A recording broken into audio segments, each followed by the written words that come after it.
Welcome to the IVM Podcast Network. Hi, this is Amit Doshi, and I wanted to thank each and every one of our listeners. It's been 2 years since I founded IVM, and it's been an amazing 2 years. We wanted to learn a little bit more about who is listening to our shows, and so we put together a short survey. The survey is anonymous, and we aren't going to be collecting any personal information. I would really appreciate it if you could take a couple of minutes out of your day and go to ivmpodcast.com/survey and fill it out. Thanks, and please keep listening. In 2015, Ambika and Hoshner quit their jobs and set out to rediscover the country through planes, trains, and rickety old buses. What started as a break has now grown into a life of travel and discovery. On this podcast, they take you through the highlights of their journey.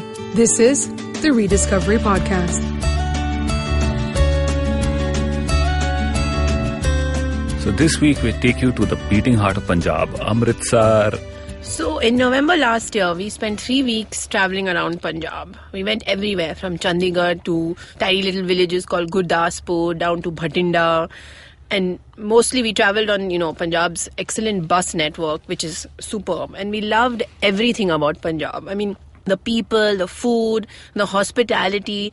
There's all these really cool old princely states with fantastic palaces. And then it was November, so there's the mustard fields, so it's green and yellow everywhere. And Amritsar was somewhere in the middle of our Punjab journey. And one great thing about Amritsar is that if you can only go to one place in all of Punjab, it should be this. Amritsar has a lot going for it, right? It's got all that history. It's obviously got the beautiful Golden Temple. It's got a bunch of nice museums. It's got a lovely old town. And it's got, I think the highlight for me was the epic food you get there. The food, yeah. Most people go to Amritsar for the Golden Temple. And I think the Punjab government has done a tremendous job. As they should. And the Punjab government has done a tremendous job really fixing the area around the Golden Temple. We've been to temples all around the country. And I mean, they're always in old areas. And it's usually just a big mess. But in the last year, the Punjab government has done a lot of work in beautifying and modernizing that area, and it looks fantastic now. It does. Because, I've been to the Golden Temple about 3 or 4 years ago, and the area was completely different. It was so difficult to get to the temple because it was congested. There was all this traffic, and at one point they wouldn't allow the cars, but they're still allowing the VIP cars and the taxis and stuff, and there's people on their tongas, and then there is the cycle guys, and it was just really very congested. And now they have, since they started the beautification process, they have barred vehicle movement for, I think it's about a half a kilometer or even more in front of the temple. So it's such a pleasant experience. It's become a whole walking zone. Yeah. And that whole place has got a facelift. When you look at it, it's really it should be the benchmark of how, areas around popular monuments in this country are managed, because it gives you a completely different feel when you're there. Yeah, there's no cars, there's no bikes, there's no rickshaws, there's no blaring horns. You don't have to watch out for your life because traffic is coming from everywhere. And you appreciate the whole area just a little bit more, because then you can see these old buildings, you can see the beautiful facades, the balconies, and with this facelift they've managed to sort of keep the old stuff intact. They fixed it up, some of it's gotten a little bit of a paint job. All the old shops are there, but they've sort of put them inside the facade, so you see this very nice clean outside. Yeah. And they've got benches everywhere. They've got these nice ornate lamps up. Yeah, the gas lamps, the old style. They're not gas lamps, but they're made to look like that. And it's really a very pleasant experience now walking there. If you discount all the turbines bobbing around, you could be at a stretch on a boulevard in some European city walking. And of course, the temple itself is stunning, and there's but this beautification really adds to the experience of going to the temple, because Absolutely. You go there with this lovely, walkway. What's not been said about the temple? It's clean and it's tranquil. And you walk into the temple, you leave your shoes out and then you walk in.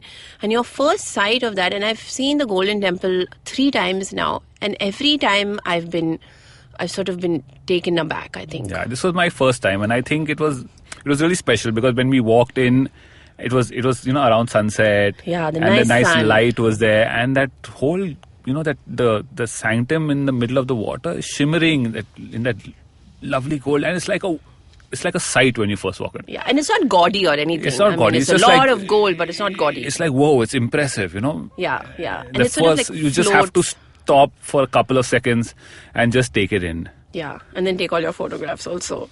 It's nice to visit the temple, I think, a couple of different times at least, because you go in the evening when the light is nice, and then you stay on, or you go back again at night when the whole thing is lit up, because that's a different sight. And it's really, both times it's beautiful, I think.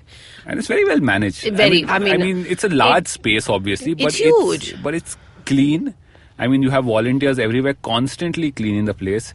Managing the crowd, everything is so orderly. Systematic, orderly, there's no mess around, so you don't feel that, someone is hassling you here and pushing you there. It's all very well.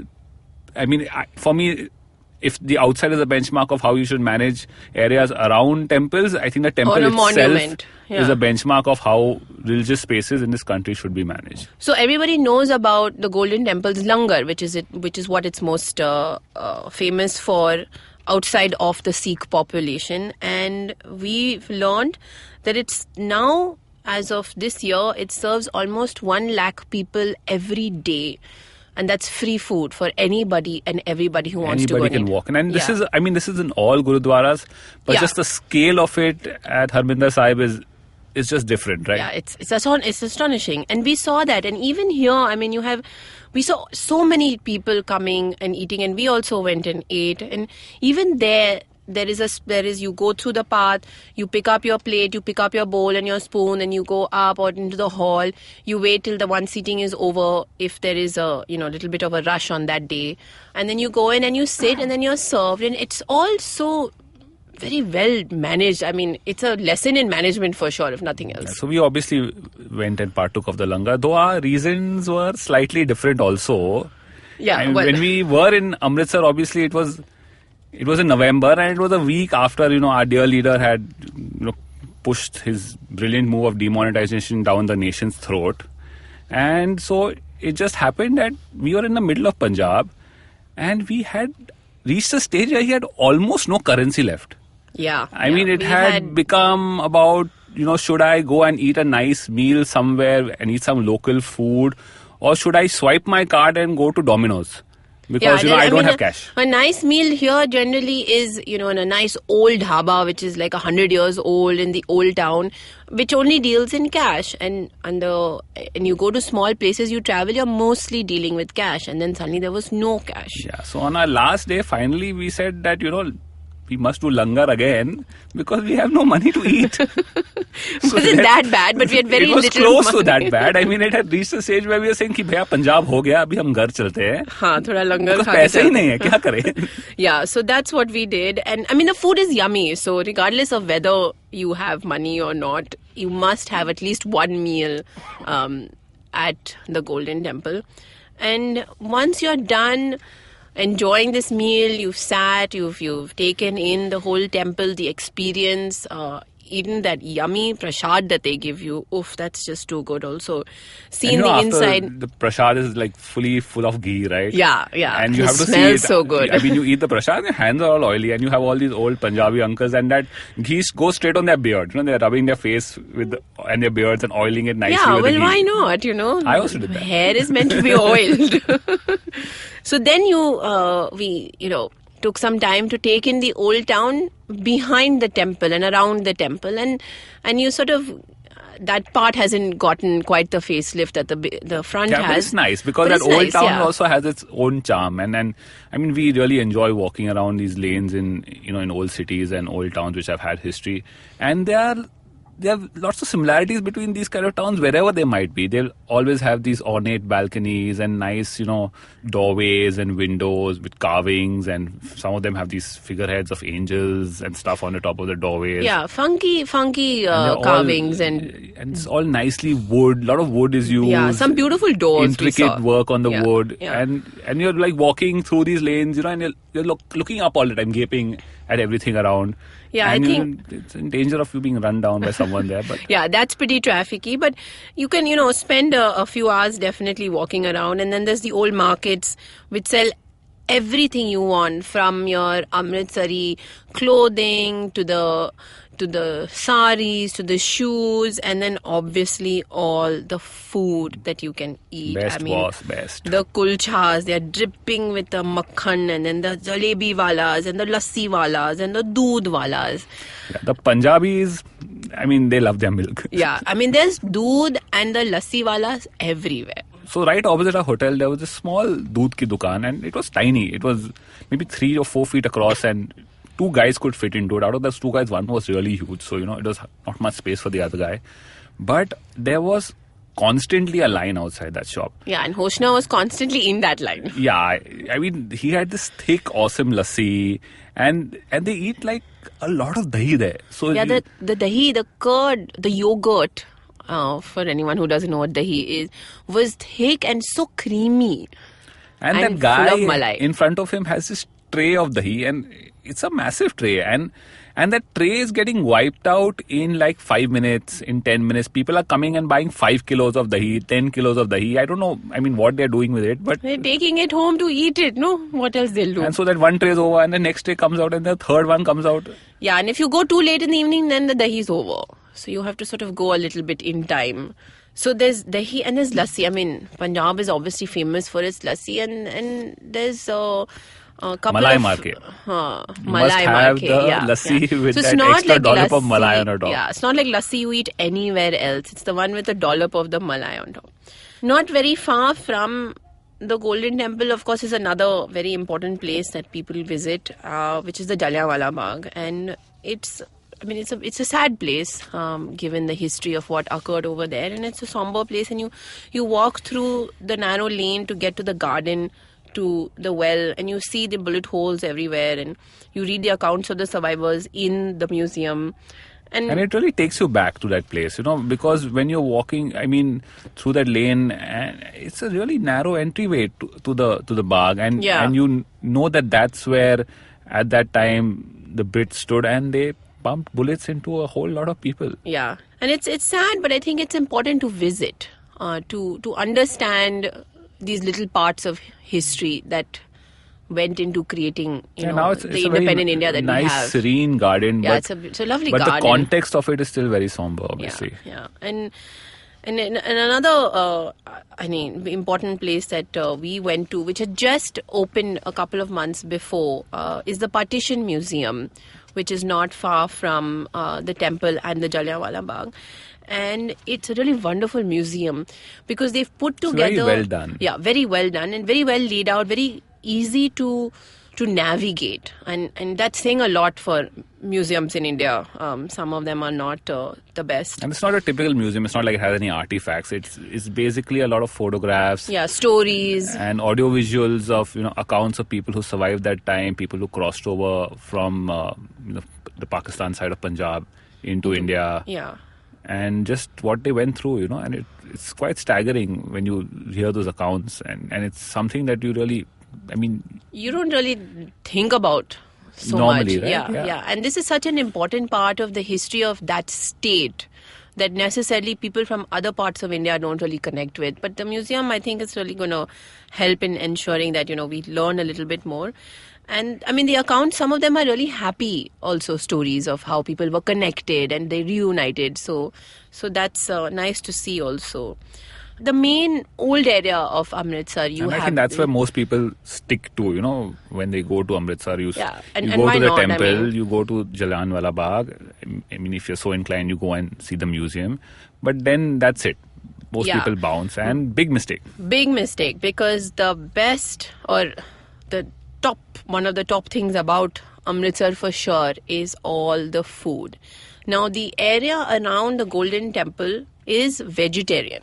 Not that that's a bad thing at all. There also happens to be a McDonald's there which is veg. Yeah, and there's a Domino's Subway. there is veg, and a Subway that's veg. And the Subway is open 24/7, by the way. Yeah, so I mean, it's just a Subway. But don't please eat at the Subway or the vegetarian McDonald's. Go into the by-lanes, and there is Kesar Da Dhaba, which has been around, I think, over 100 years now, and has the best dhaba food. And it's so reasonable. Yeah, so we were in Amritsar for 3 days. And normally, we are not the types who plan every minute of how we're going to spend our day. We take it as it comes. Yeah, we things go with the unfold. flow. Let the place open up to us. But here we were there and it was, we have 3 days. We have 6 meals. We must, eat at all the possible places. Well, actually, we had 9 meals because there was breakfast involved, eating kulchas and lassi. So that also. we partook of all the yummy food. And like we said before, Amritsar is such a microcosm of Punjab that you are going to get some of the best types of Punjabi food in that city. And so you eat at a Kesar Da Dhaba or a Bharawan Dhaba, which has really amazing vegetarian Punjabi food. Oh yeah, dal cooked in ghee. Oh my God, that dal and was... it's cooked in ghee for like 6 hours. 8 hours. And then it's served with a big dollop of white butter, so even better. The saag, Yeah, so we were there in winter time, so a lot of the sarson ka saag was being eaten. And then you move outside of the Golden Temple area, about a couple of kilometers outside, and then you have all the old dhabas that serve you the most amazing non-vegetarian food, right? Yeah, so it's great. Don't worry, both, right? the non-veggies. There's Bira chicken, which has been around for like decades and decades and decades, and they have this roast chicken that I have never eaten before anywhere. I mean, so yummy. And then you have the Amritsari fish, which is very famous in Amritsar. So apparently the best place to have Amritsari fish is makhan fish. Makhan fish, Because of course everything must have lots of makhan in it. Makhan and butter and desi ghee. Yeah, without desi ghee, kuch nahi hota hai. Yeah, so... And it was also at that time, the beginning of winter, so we also had awesome gajar ka halwa. Oh yeah, you had a lot of gajar halwa. And then, there's another place which we ate at, which is very famous, but now because it's in the Lonely Planet and it's TripAdvisor and everything, it's become a little overpriced, but we still suggest going and eating there because the food is still yum. Yeah, we had those mutton kebabs. Surjit. At Surjit Chicken Center, you must have mutton kebabs. They are very different from, your typical mutton kebabs or Sikh kebabs you'll get in other places. Again, this of course is cooked in full desi ghee and it gives the whole thing a very, very different flavor. And it's soft and melt in your mouth type of meat. Awesome. Yeah. Best mutton I think we had eaten. For a while, yeah. And then, don't worry if you are tired of Indian food and all the heavy Punjabi food that you're eating, take a trip down to Mrs. Bhandari's guest house in the Army Cant. Yeah, so this is a lovely little place. We stayed a couple of nights there as well, and it's run by, Mrs. Bhandari, but in this case, Mrs. Bhandari's daughter. And Mrs. Bhandari's house has some interesting history. It was started by the late now Mrs. Bhandari I think in the 60s as a guest house. The house is probably older, and she was the last Parsi in Amritsar. So she was apparently a very forward-thinking lady. She was one of the first women drivers in that part of the country, and there are stories she used to tell about how she used to drive to Lahore in the days to go shopping, pre-independence and things like that. And for those days, she was, like I said, very forward-thinking. She married a non-Parsi. Yeah, and then her husband died, and so she converted this beautiful home of hers into a guest house to make some money. And the guest house it's lovely, it's this old colonial style building. There are gardens all around. So if you need a day's break from the hustle and bustle of Old Town Amritsar, then you can head down to Mrs. Bhandari's guest house, have some amazing baked fish, which is going to be served, all very British style, there's full service. Full service, yeah. They lay out a table for you very nicely with some silver dishes and cutlery. Old cutleries there. And they'll give you creamed spinach, Yeah. not sarson ka saag. So it's nice. It's a little bit of, it's a little different, but it's a part of Amritsar because Mrs. Bhandari is such a big part of Amritsar as well. So it's a great change. And from Amritsar, we also went down to the Wagah border, which is... It's a huge exercise in celebration and patriotism, but I think, once... It's a must-do. It's a must-do, once at least. It's great fun because, you have these BSF Jawans who are on the border and they like riling up the crowd, Yeah. So they'll play all these Chak De India and these hardcore patriotic songs, and the whole but crowd all Bollywood. Yeah, all Bollywood, and the whole crowd is getting into the scene, and there are people running around with flags. It's a superb atmosphere.